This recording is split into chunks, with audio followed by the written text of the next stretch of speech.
Hand you over to Colonel Henderson. Okay, perfect. All right. Let me see. Hello. Hi, how are you? Is that good? Good. Oh, yes, everything is good. I can hear you okay. Excellent. My dog's in the background, so he may bark. Okay. So just give me fair warning. That's all right. That's all right. So everything is edited, so there's no pressure whatsoever. Great. Before we get into the interview, can I get you to say and spell your first and last name for me? Sure. It's Melinda Henderson, Melinda. Henderson is Henderson. Perfect. And you're from Brentwood, right? Correct. Yep. I live right there in Brentwood. Sorry. Sometimes he cooperates, but sometimes he doesn't. So I'd love to get some background info, if you don't mind. Sure.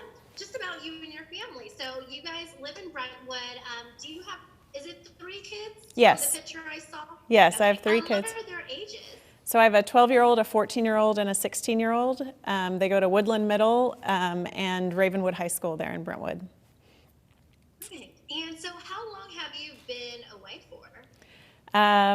It's going a little over 2 weeks now that I left on the 6th of April. So, Talk to me about your experience so far. So the first, when we left home, first we went to a staging location where we learned each other as a team. So the military for these task force pulled folks from various units around the country, folks that were able to leave their community because the community wasn't being hit hard with COVID.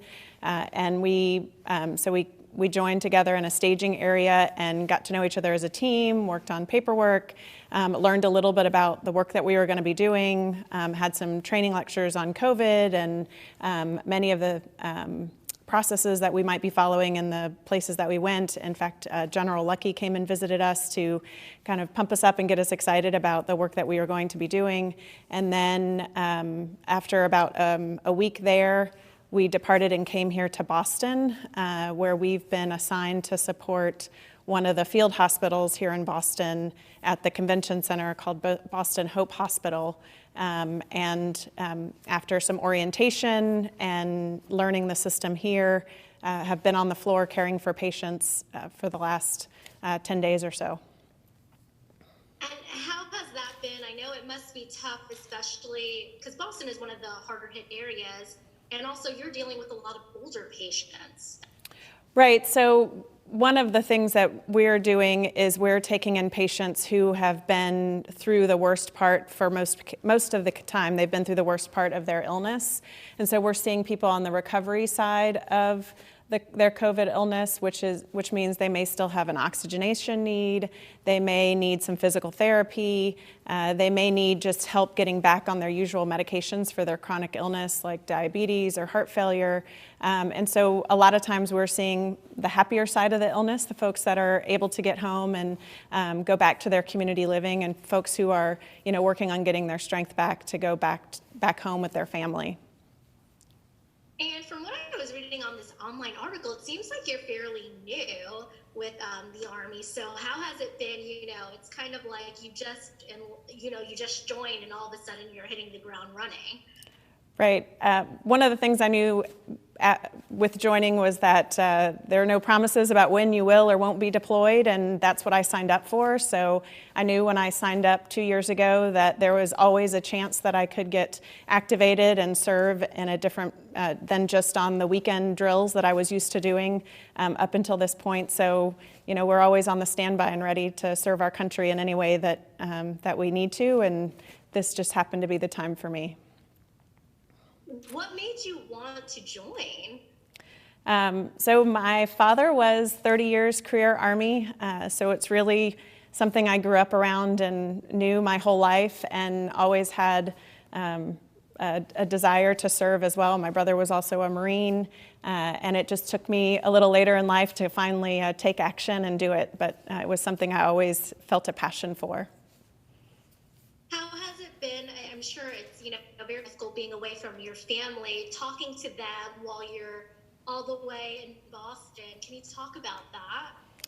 So yeah, my kids have been super supportive, as well as my husband. We find time to FaceTime almost every day, even if it's late at night when I'm getting home from a shift at the hospital. And they're, like I said, super supportive. They're really proud of me, and have been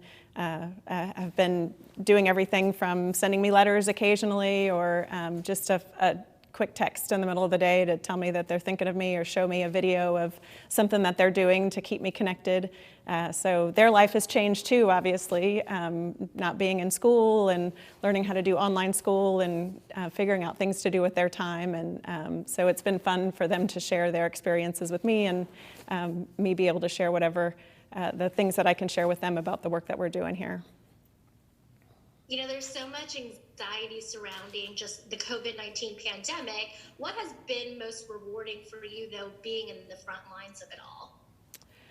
I think two things. One, certainly seeing the team of folks gather, so both the folks from Partners Health that are here serving in their own community, and then the Massachusetts Guard and the Army team, all of us pulling together. Everybody is very invested in doing good work and serving people in a good way, and so that's been very rewarding and motivating.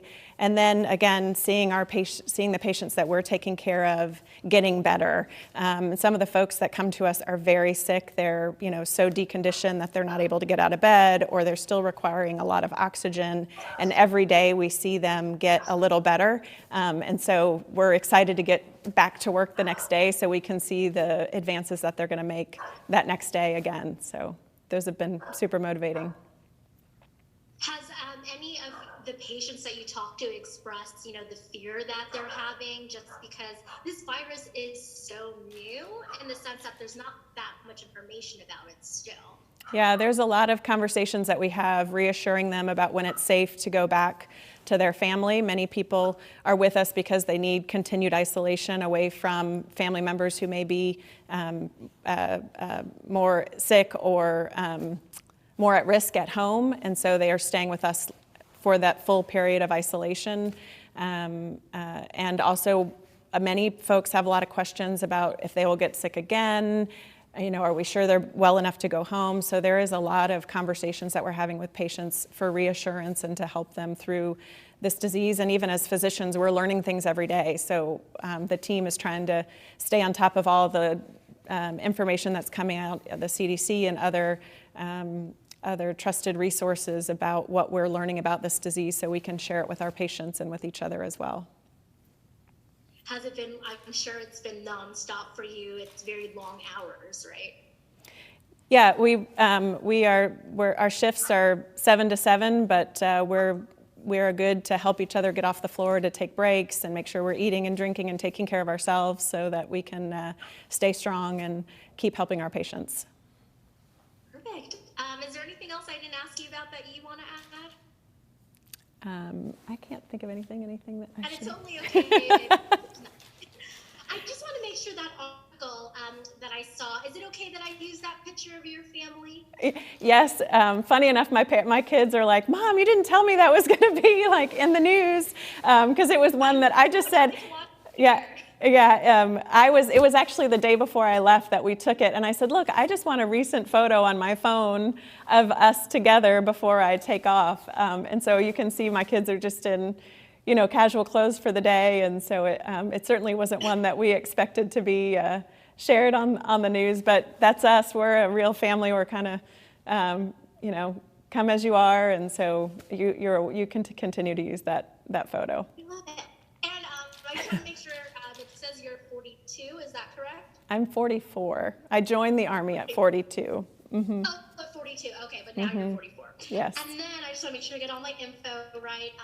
Do you know, this might be a silly question, so bear with me. Do you know how long you're going to be in Boston for? Like, is there a set time, or is it kind of like, okay, now you can leave because it's all calmed down?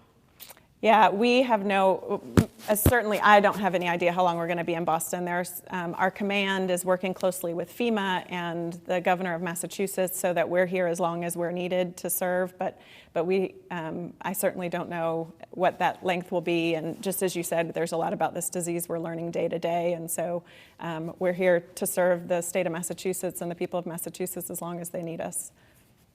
Oh, wow. So you could be there essentially for another few weeks. So obviously there's a lot of, personal sacrifices that go into this job, but it seems like you're taking it all in stride though. And, you look really proud of what you do. So I think that's, one of the positive things about this.